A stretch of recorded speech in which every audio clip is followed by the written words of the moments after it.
all factory construction for the past month, yes, all of May, for all the big Tesla factories beside. And a quick thanks to newest patron Brian, who just joined up. I actually got to meet him at the shareholder meeting. It was very cool. And I appreciate the decision to support the channel in any way you can. Means a lot to me. Everyone else, just subscribe. You know what to do. So stay tuned afterwards because I've got a couple big announcements. I'm Brian. Welcome to my Tesla Weekend.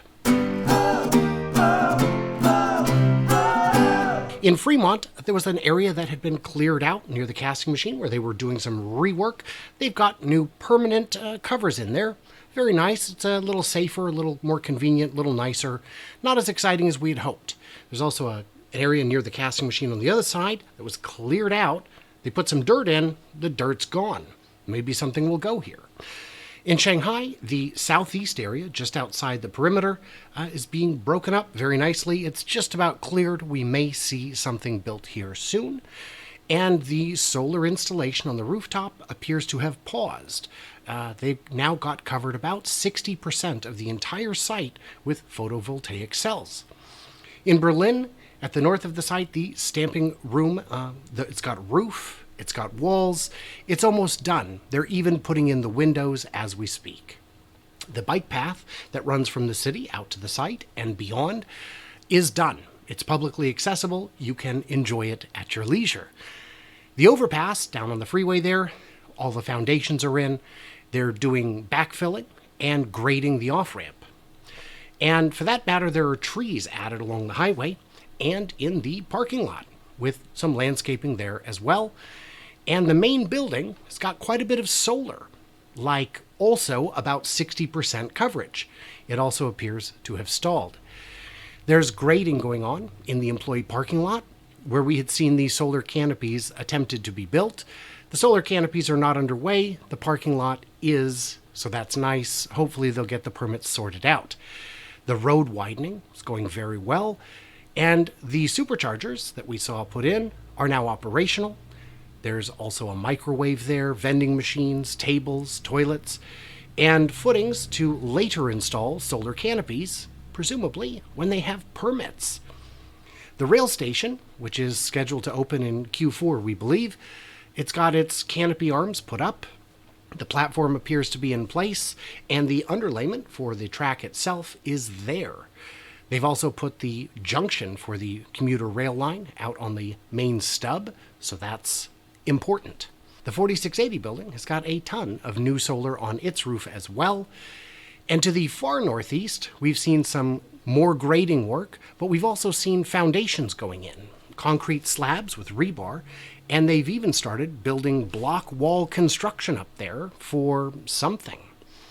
In Texas, at the northeast, we've got the cyber berm taking shape, as well as it looks like they have expanded the amount of pavement there a little bit to make it easier for trucks to come and go.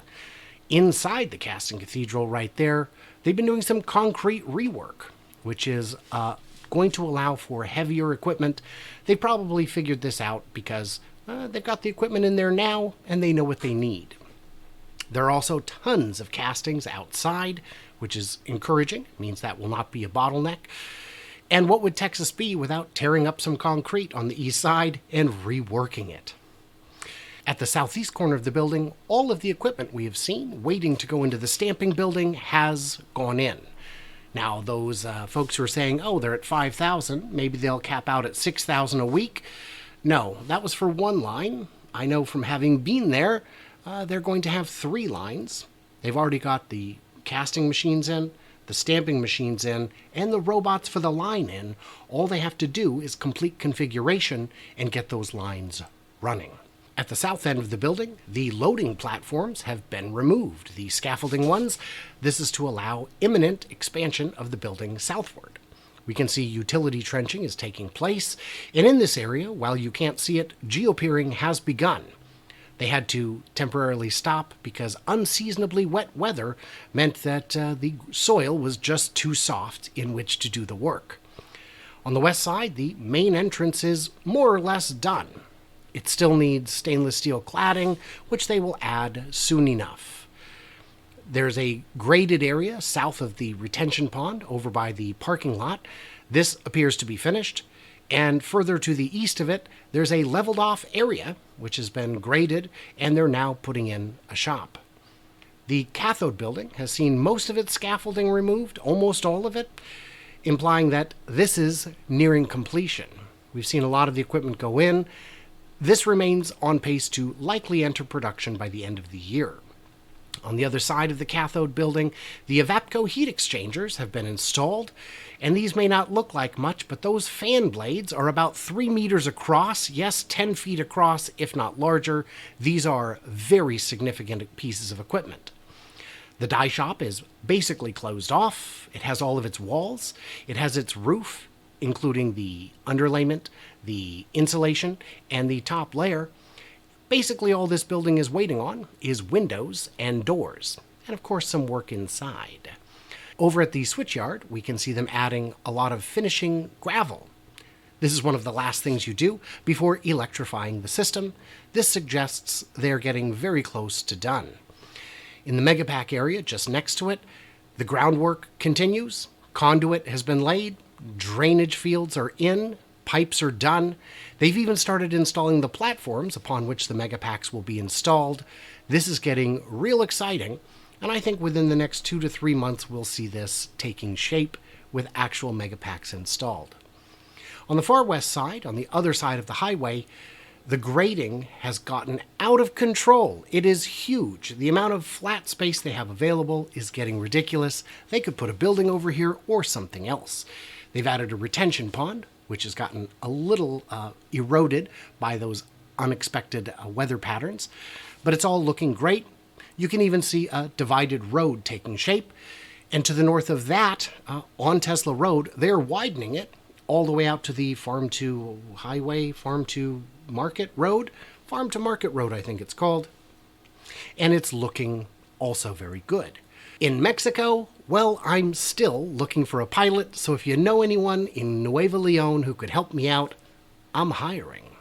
And so if you made it this far, yeah, it's time to thank my sponsors real quick, my patrons. Appreciate you. You're the reason I can actually do all this stuff. It means a lot to me, and appreciate it. Subscribe, like, do all that stuff. And now the announcements. Yeah, so on Saturday, what's that, tomorrow, I'm going to be at Coffee and Cars, EV and Caffeine, yeah, in Vancouver, Washington, at Creed Coffee from 10 to noon. If you're in the area, stop by and say hello. Why not? And next month, I'm going to be at the big event in Michigan for the Owners Club there. From the 17th officially, there's a meet and greet for that you could probably get a ticket to on the 14th. Might need to message me about that. That might be an Owners Club only event. And I might be doing an interview or two, a video or two while I'm out in Michigan. No spoilers. And then, of course, at the end of July, I'm going to be at the California Takeover, which is a huge event. If you haven't heard of it, I don't believe you. So what did I miss? What did I misunderstand? Leave it. Leave it in them comments. You know what to do. What you need to do is stay tuned, stay juicy, and remember that I cannot wait to hear from you clever robots at any one of these amazing events or all the others that are coming up that I haven't yet mentioned. Talk to you soon.